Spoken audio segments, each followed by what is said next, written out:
Good day, kids! What we are going to do today is to add 5 one-digit numbers by borrowing its complement from the neighbor. How? Let's work from the left going to the right. 8 has a neighbor 6. 8 needs 2 from 6 to make it 10. And what is remaining from 6 is 4. At this point, the answer is 14.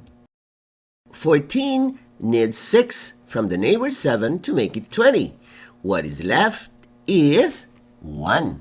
Therefore, at this point, the answer is 21.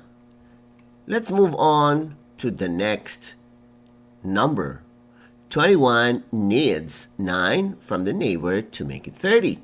Let's proceed by adding 8 to 30, and the final answer is 38.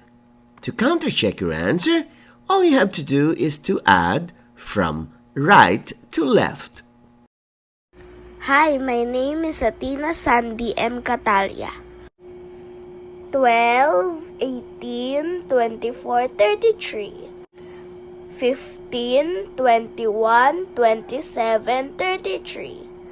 14, 20, 26, 32. 12, 18, 26, 32. 12, 18, 24, 30.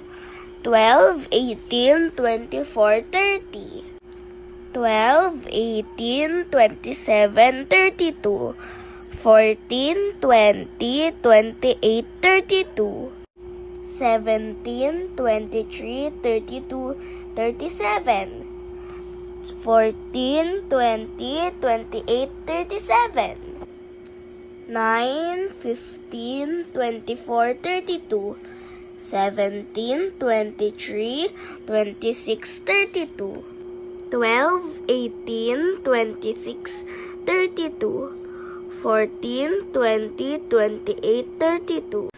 Sa mga magulang na interesadong mag-join sa aming program, search lang po sa FB IVFC Tutorials, Inquiry and Registration. Ito ay isang libreng serbisyo mula sa I Volunteer for Filipino Children.